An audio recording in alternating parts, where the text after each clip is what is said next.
Ya waktu gempa itu ketimpa rumah yang runtuh. Waktu terjadinya gempa 30 September sampai ibu menangis.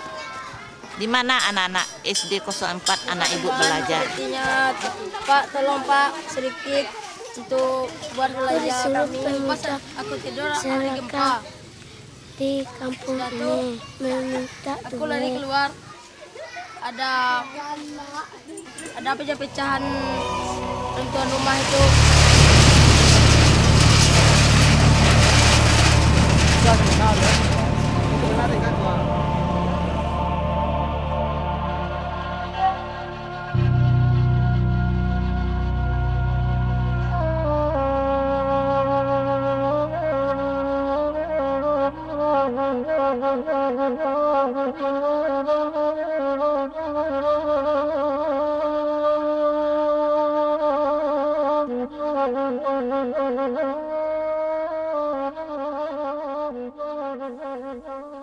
Gempa bumi 30 September 2009 berkekuatan 7,6 skala Richter, mengguncang pesisir barat Sumatera, tepatnya di perairan Laut Pariaman, Sumatera Barat. Epicentrum gempa yang berada sekitar 57 km barat daya Padang Pariaman pada kedalaman 71 km dari permukaan laut menyebabkan bumi Minang, khususnya Padang Pariaman, mengalami guncangan paling kuat. Bahkan di 3 kecamatannya, Patamuan, Koto Timur, dan Koto Kampung Dalam, terjadi longsor yang parah dari Gunung Tigo.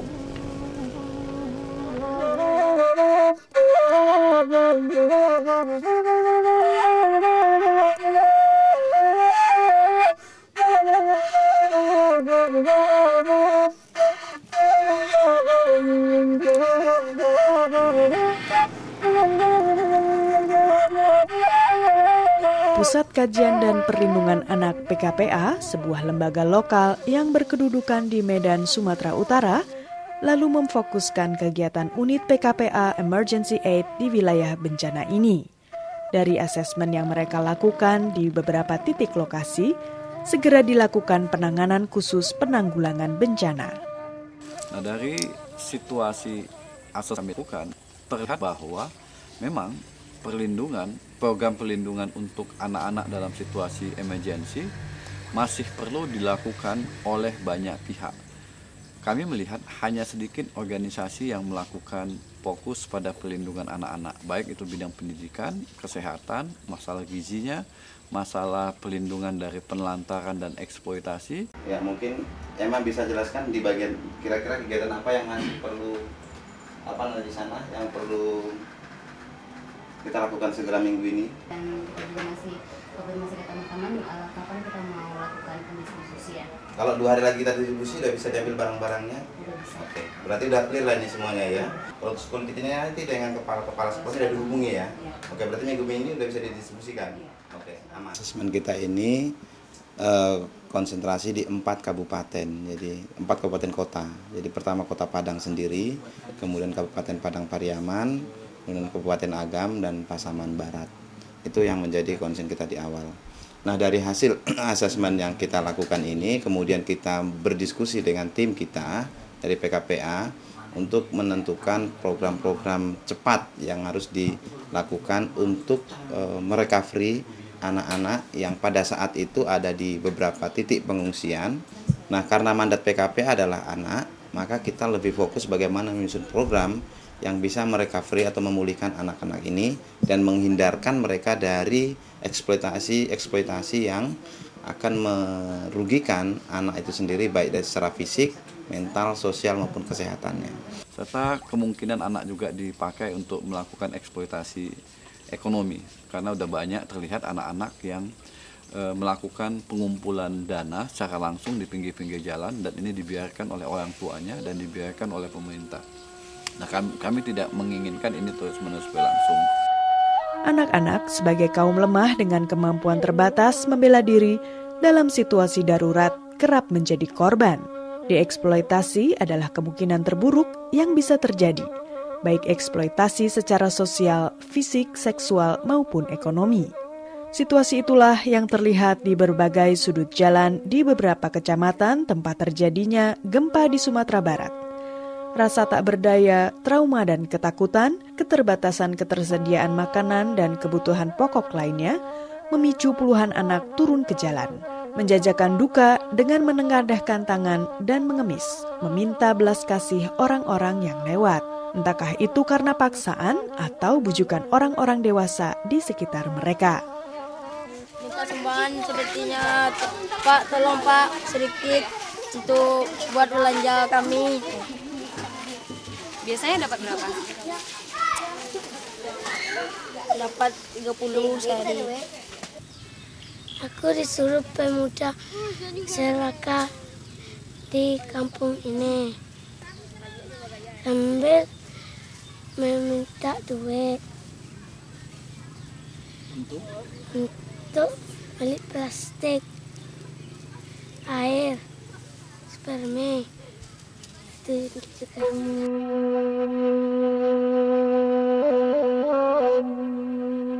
Duka kehilangan tempat tinggal dan orang-orang yang disayangi meninggalkan trauma bagi ratusan anak.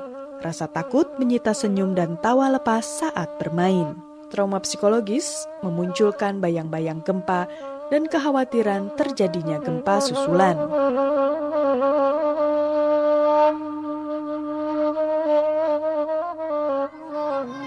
Trauma healing atau pemulihan kondisi psikologis anak merupakan salah satu program kerja PKPA untuk mengembalikan senyum itu. Sekolah dan berbagai pusat kegiatan anak menjadi tempat mereka berkeluh kesah.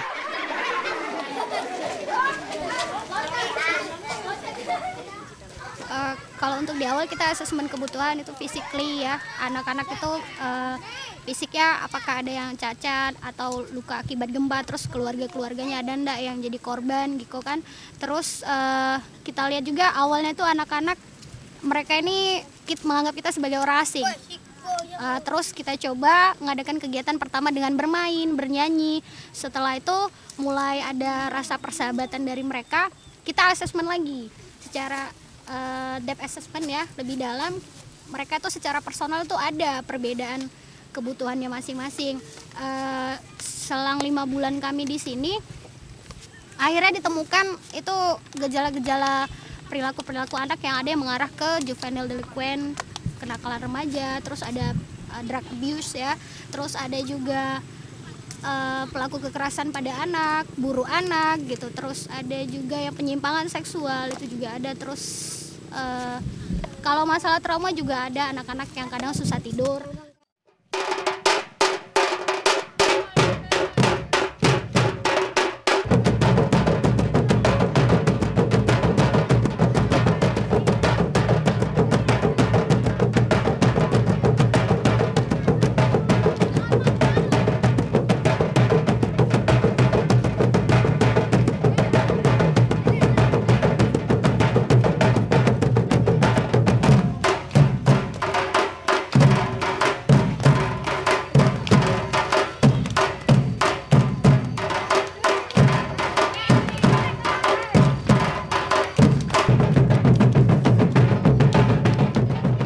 Pembangunan Children Center merupakan pemulihan trauma psikologis anak menjadi lebih nyata. Children Center adalah surga bagi anak-anak. Di tempat ini mereka bebas menjadi diri sendiri dan menggali potensi yang mereka miliki. Belajar menari, belajar menyanyi, berlatih gendang-gendang tasya, dan aneka keterampilan lain.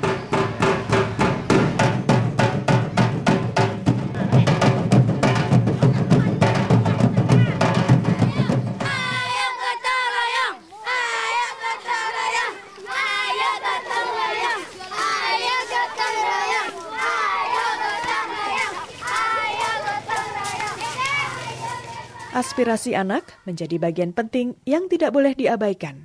Kegiatan demonstrasi gotong royong membersihkan kampung yang dilakukan anak-anak Korong Sibaruas binaan PKPA mengajar mereka berani menyampaikan pendapat dan mengajarkan prinsip partisipasi anak kepada orang dewasa atau masyarakat secara umum. Ini adalah salah satu cara bekerja sama dengan warga. Dalam arti gini, kita mau advokasi loh hak anak yang keempat, suaranya didengar. Kita pengen agar anak-anak ini juga punya inisiatif, punya kepercayaan diri untuk ngomong sama orang tuanya. Kalau dulu mereka berani ngajak sholat jamaah, kenapa kali ini mereka nggak berani ngajak keluarganya, orang-orang yang lebih tua dari mereka untuk gotong royong membersihin orang tua mereka.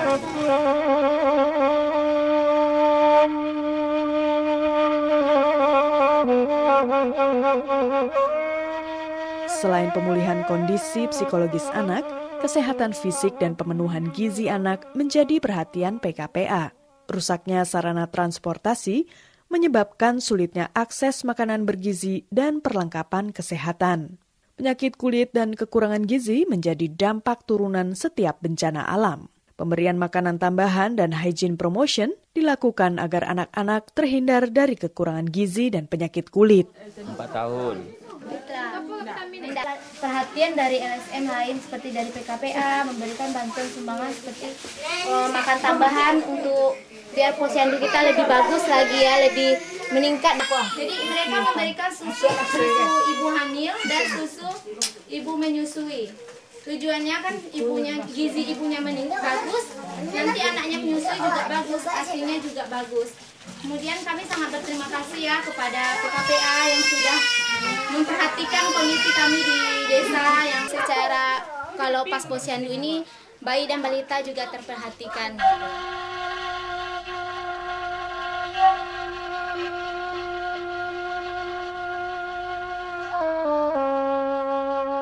Fasilitas dan peralatan sekolah juga mengalami kerusakan. Gedung-gedung belajar tidak lagi dapat digunakan. Anak-anak kehilangan tempat belajar dan menimba ilmu. Untuk beberapa waktu, mereka harus belajar di tenda-tenda darurat. Kondisi sekolah ibu, waktu terjadinya gempa 30 September, sekolah ibu tuh hancur, miring yang sebelah arah ke laut. Jadi peralatan sekolah seperti komputer jatuh, rusak, ada TV yang rusak, peralatan alat peraga banyak yang rusak gitu. Jadi tempat duduk anak, mobiler, sebagian banyak yang hancur. Sampai ibu menangis. Di mana anak-anak SD 04 anak ibu belajar? Mustahil terus belajar di tenda darurat, selain tidak nyaman, anak tidak dapat belajar secara maksimal. Sekolah sementara atau temporary school dibangun di beberapa daerah di wilayah kerja PKPA. Pembangunannya bekerja sama dengan komite sekolah dan tokoh-tokoh masyarakat. Kebetulan PKPA datang ke Kecamatan Sungai Limau. Pertama kali yang ditemuinya ibu di rumah ibu sendiri dengan Bapak Misran Lubis berserta Pikra. Ibu berjumpa, kemudian ditanya kerusakan sekolah ibu begini-begini, kalau dapat ibu mohon dibantu gitu.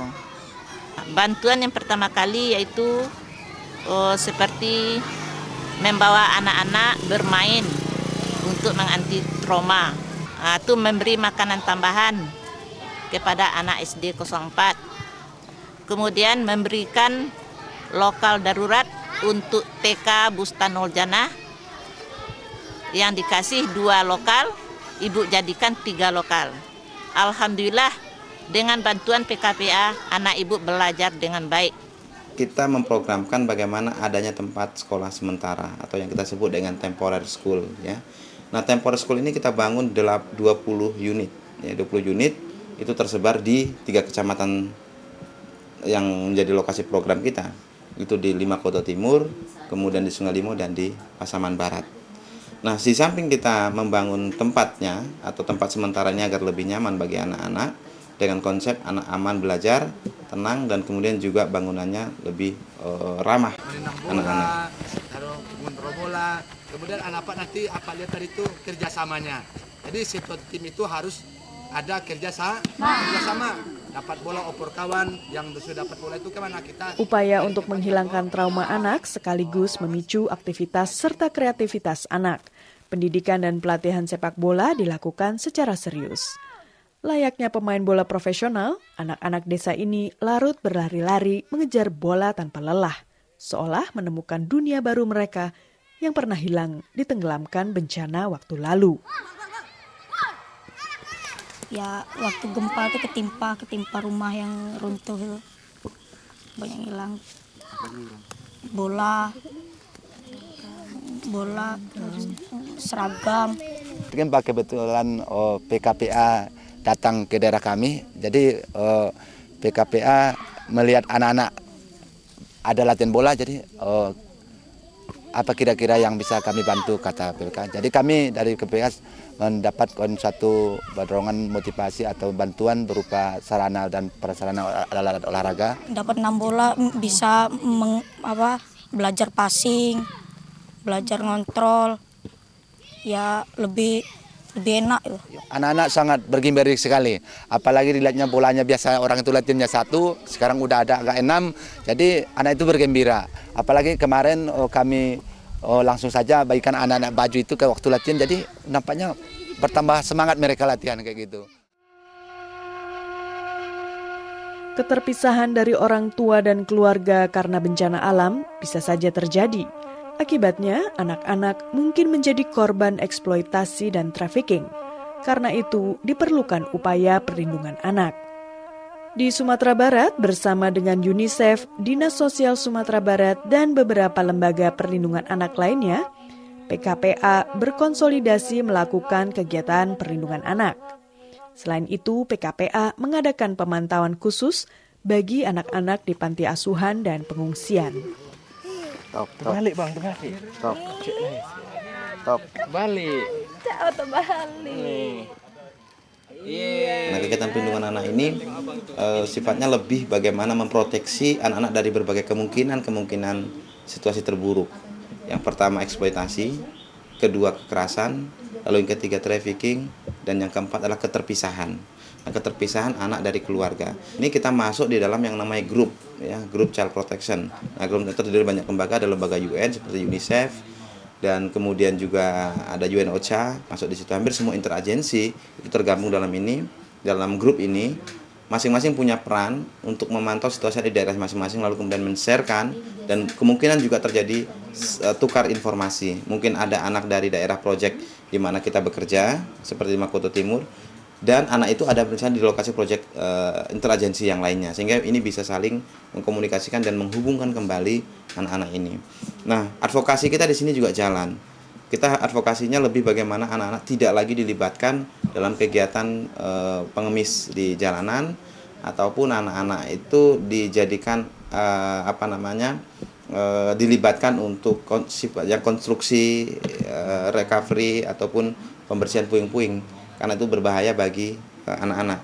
Nah, di situ kita melakukan pendekatan kepada keluarga dan juga kepada komunitas. Nah, leader komunitas di sini sangat penting perannya. Kita ajak mereka untuk memberikan pemahaman tentang bagaimana melindungi anak-anak dalam situasi bencana, baik dari bahaya saat bencana, bahaya setelah bencana, ataupun impact dari bencana itu sendiri. Dan tentunya anak-anak juga harus dihindarin karena tingkat stres keluarga pasti tinggi pada saat setelah bencana itu, baik karena kekurangan makanan dan sebagainya, sehingga cenderung pelampiasan amarah keluarga itu biasanya kepada anak. Nah, kita di sini mulai memproteksi bagaimana anak-anak di dalam keluarga, di dalam komunitas tidak mendapatkan perlakuan kekerasan.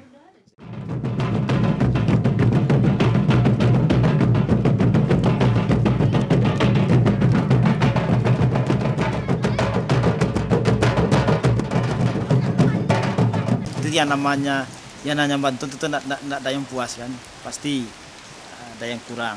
Tapi barangkali saya rasa ini khusus PKPA ini menangani masalah anak, supaya anak jangan tidak bersekolah. Waktu itu kan dia pakainya habis, ya, dia trauma, ya, itulah. Ini PKPA dapat mengatasi itu. Yang sangat saya hargai sekali yaitu tentang berdirinya CC, Children Center, yaitu arena tempat anak bermain. Kalau saya bilang bukan arena lagi, istana anak. Karena di sini mereka berikan kekuasaan penuh kepada anak. Kami orang tua wajib meminjam kepada anak kalau kami memakai untuk kegiatan lain. Saya ulang lagi, saya malu jadi. Program ini akan saya lanjutkan sekurang-kurang nanti menjadi PAUD, harapan saya. Karena saya tidak mau bukti atau katakanlah Children Center yang ditinggalkan PKPA ini menjadi suatu bangun rongsokan. Saya ingin membuktikan nanti, saya ingin berjuang bagaimana CC ini bisa menjadi PAUD ke depannya dan menjadi bangunan permanen betul. Inilah kenang-kenangan PKPA yang bisa kami ingat.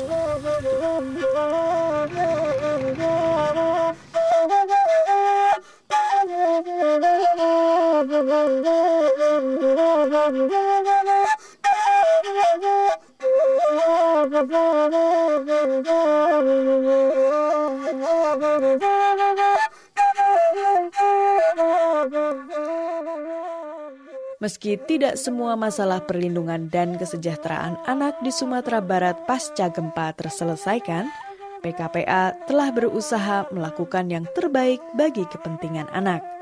PKPA hadir membalut luka anak-anak ranah Minang. Jan Manangih, Cuolai. Anak-anak Minang jangan menangis lagi.